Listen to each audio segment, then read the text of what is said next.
샬롬 할렐루야. 십계명 7 7번째 제7계명입니다. 십계명 중에 제7계명 간음하지 말지니라 하신 말씀에 대해서 살펴보겠습니다. 간음이라는 단어를 사전에서 찾아보면은 부부간이 아닌 남녀가 성적 관계를 맺음이라고 기록되어 있지요. 오래전만 해도 이것은 윤리를 크게 벗어난 죄라고 여기지만 오늘날은 사람들의 양심이 무뎌지고 죄의식이 약해져서 급속히 세상 정욕에 물들어 이런 범죄가 늘고 있습니다. 그러나 로마서 13장 12절에 밤이 깊고 낮이 가까웠으니 그러므로 우리가 어둠의 일을 벗고 빛의 갑옷을 입자라는 말씀대로 아무리 세상에 죄악이 관영하여도 하나님의 자녀들은 깨어서 빛 가운데 행해야 합니다. 간음하지 말지니라 하신 제7계명에는 단순히 행위적인 간음을 금하는 것만이 아니라 더욱 깊은 영적인 의미들이 담겨 있습니다. 행위적인 간음은 대표적인 육체의 일로서 구원조차 받지 못할 죄임을 성경은 분명히 말씀하고 있습니다. 고린도전서 6장 9절에서 10절에 불의한 자가 하나님의 나라를 유업으로 받지 못할 줄을 알지 못하느냐, 미혹을 받지 말라. 음란하는 자나 우상 숭배하는 자나 간음하는 자나 탐색하는 자나 남색하는 자나 도적이나 탐남하는 자나 술 취하는 자나 후욕하는 자나 토색하는 자들은 하나님의 나라를 유업으로 받지 못하리라 했습니다. 물론 아직 진리를 잘 모르는 초신자라면 하나님께서도 회개할 기회를 주실 수 있습니다. 그러나 믿음의 3단계 이상에 들어가서 어느 정도 진리를 아는 사람이 이런 현저한 육체의 일을 행할 때는 회개의 영조차 받기 어렵습니다. 레위기 20장 10절에도 누구든지 남의 아내와 간음하는 자 곧 그 이웃의 아내와 간음하는 자는 그 간부와 음부를 반드시 죽이지니라 하여서 엄격히 경계하십니다. 혼인 관계가 아닌 남녀 간의 일뿐만이 아니라 짐승과 혹은 동성 간의 범죄에 대해서도 성경에서는 엄격히 금하고 있음을 반드시 기억해야 되지요. 오늘날은 의식들이 예전과 많이 달라서 비윤리적인 간음에 관한 것을 아름다운 사랑으로 표현하기도 하고 미혼 남녀 사이에서 앞으로 결혼할 사이라면 괜찮다라고 생각하는 경우도 있지요. 그러나 하나님께서는 이러한 육체적인 죄들을 엄하게 금하고 계시니 결코 세상 풍조를 쫓아 자신을 더럽히는 일이 없어야 하겠습니다. 두 번째, 마음의 간음입니다. 예수님께서는 여자를 보고 음욕을 품는 것만으로도 이미 간음했다고 말씀하셨습니다. 모든 육체의 일들이 그런 것처럼 사람이 행함으로 범죄하기까지는 먼저 마음의 죄악을 품게 됩니다. 마음으로 미워하기 때문에 상대에게 해를 입히며 마음의 분을 품었기 때문에 혈기도 내지요. 마찬가지로 마음의 음욕을 품으면 결국 행위적인 간음으로 발전하기도 합니다. 그러므로 음욕을 단지 마음에만 품고 있어도 이미 간음이요 죄의 뿌리는 같은 것이지요. 혹자는 마음에서부터 간음을 버릴 수는 없다, 버리고자 노력할 뿐이다 라고 가르치는데 이는 하나님의 뜻이 아닙니다. 사람의 힘으로는 할 수 없지만 기도하고 금식하며 하나님의 능력을 받으면 반드시 마음의 죄성까지도 버릴 수가 있습니다. 예수님께서는 우리의 마음과 생각으로 짓는 죄까지 사하시고자 머리에 과시관을 쓰고 보혈을 흘려주셨습니다. 또 하나님께서는 성령을 보내주셔서 우리 마음에 있는 죄성까지 뽑아 버릴 수 있도록 도와주시지요. 결국 마음에서 죄성 자체를 뽑아 버리면 이후로는 아예 비진리의 생각에 떠오르지도 않습니다. 물론 죄를 버려 나가는 과정에서는 같은 죄성이 반복해서 나오는 것처럼 보일 수도 있습니다. 그러나 정녕 하나님의 말씀을 믿고 순종하여 죄악을 버리고자 한다면 결코 똑같은 상태에 머물러 있는 것은 아닙니다.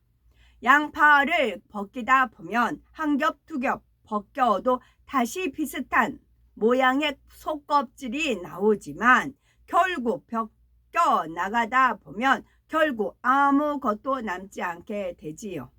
죄성도 마찬가지입니다. 믿음의 눈으로 바라볼 때는 내가 그토록 노력했는데도 여전히 죄악을 못 버렸구나 하고 낙심하지 않습니다. 버린 줄 알았는데 여전히 그대로인 것이 아니요, 또 예전에는 그런 악이 없었는데 새로 나타난 것이 아닙니다. 전에는 마음에 있는데도 알지 못했던 것을 이제 발견하여 버리게 된 것이고, 그래서 결국 한 걸음 더 온전함에 근접하는 것이 감사하지요. 노력하는 과정에서 혹 생각 속에 간음이 순간 틈탔다 해도 하나님께서 그것을 정죄하지는 않으십니다. 생각 속에 틈탄 것을 계속 받아들여서 상상하고 발전시켜 나갈 때 문제가 되는 것이지, 깨닫는 즉시 회개하며 온전히 성결되고자 계속 노력해 나갈 때는 승리할 수 있도록 더욱 은혜와 능력을 주십니다. 세 번째, 영적인 간음. 앞서 설명한 육체적 간음과 마음의 간음은 육적인 의미의 간음입니다. 이런 육적인 간음보다 더 무서운 것이 영적인 간음이지요. 영적인 간음은 하나님을 믿는다 하면서 하나님보다 세상을 더 사랑하는 것을 말합니다. 육적인 간음 역시 근원을 따지고 보면 하나님보다 세상 정욕을 더 사랑하는 마음에서 비롯됩니다. 골로새서 3장 5절에서 6절에 그러므로 땅에 있는 지체를 죽이라, 곧 음란과 부정과 사욕과 악한 정욕과 탐심이니 탐심은 우상 숭배니라. 이것들을 인하여 하나님의 진노가 임하느니라 했지요. 사람이 성령을 받고 하나님의 역사들을 체험하여 믿음이 있다 해도 마음에서 탐심을 버리지 못하면 세상 것들을 하나님보다 더 사랑하게 됩니다. 제2계명에서 설명한 것처럼 하나님보다 세상을 더 사랑하는 것은 영적으로 우상 숭배입니다. 그래서 탐심이 있으면 영적으로 우상 숭배를 낳게 되는 것이고, 이는 더 나아가 영적인 간음이 됩니다. 그러면은 제2계명에 나오는 우상 숭배와 7계명의 영적인 간음은 어떻게 다를까요? 제2계명에서 영적인 우상이란 하나님보다 더 사랑하는 모든 것이라 했지요. 하나님을 전혀 알지 못하는 사람들이 어떤 형상을 만들어 신으로 섬기는 경우가 육적인 의미의 우상이라면, 하나님을 믿지만 아직 믿음이 연약한 사람이 세상 것을 사람보다 더 사랑할 때 이것이 영적인 의미의 우상입니다. 초신자 때는 아직 믿음이 약하므로 세상을 버리지 못하고 하나님보다 세상을 더 사랑할 수도 있습니다. 여전히 돈이나 명예, 가족을 하나님보다 더 사랑하는 등 영적인 우상들을 섬길 수가 있는 것입니다. 그러나 점점 말씀을 듣고 기도해 나가면서 응답하시는 하나님을 체험하고 성경 말씀이 참이요 천국과 지옥이 있음을 믿으며 하나님을 제일로 사랑해야 한다는 것을 깨닫게 되지요. 이렇게 분명한 믿음이 생겼는데도 여전히 하나님보다 세상을 더 사랑하여 어둠에 속한 것들을 취해 나간다면 이는 하나님의 사랑을 저버리는 것이며 영적인 간음이 되는 것입니다. 성경에는 이스라엘 백성들과 하나님의 관계를 아버지와 자녀의 관계로 표현하기도 하지만 남편과 아내의 관계로 말씀하시기도 합니다. 서로 간에 마음 다해 사랑하기로 연약한 부부와 같은 관계라는 것이지요. 그런데 이스라엘 역사를 보면 백성들이 하나님과의 언약을 저버리고 이방 신들을 섬긴 일이 많이 있습니다. 하나님께서는 그들을 택하여 수많은 기사와 표적을 보여주시며 적과 꿀이 흐르는 가나안 땅으로 인도해 주셨지만 그들은 시간이 지나면서 욕심을 따라 미혹되니 이방인들의 우상을 받아들이고 섬겼던 것입니다.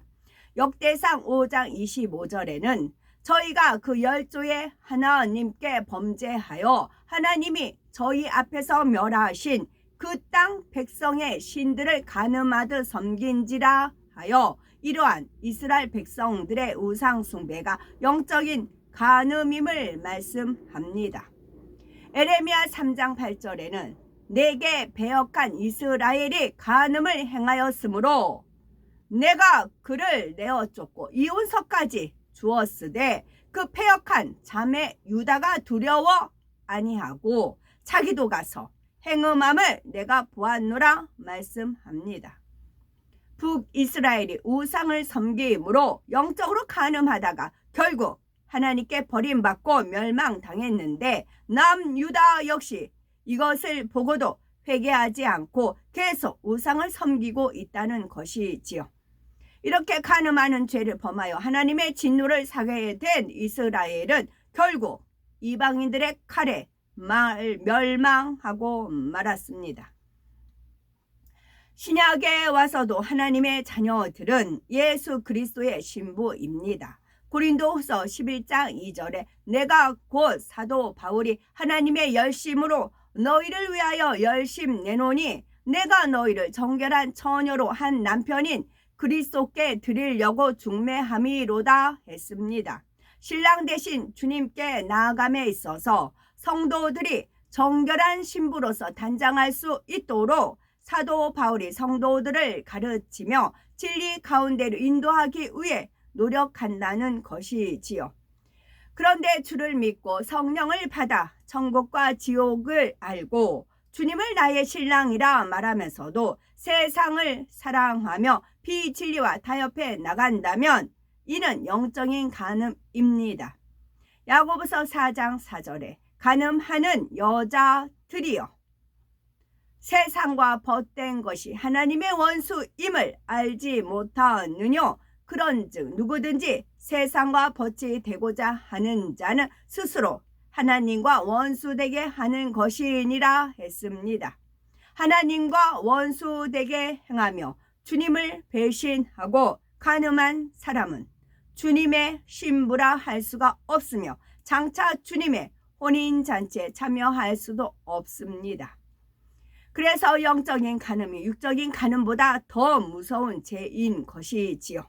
비유를 들어서 동생이 형에게 욕을 하고 침을 뱉었다면 그것도 큰 잘못이지만 그나마 회개하고 돌이킬 때 형이 용서해 줄 여지는 조금은 있습니다. 그러나 아들이 아버지에게 그런 행동을 했다면 너무나 패륜적인 행동이요 용서받기가 심히 어려운 일이지요.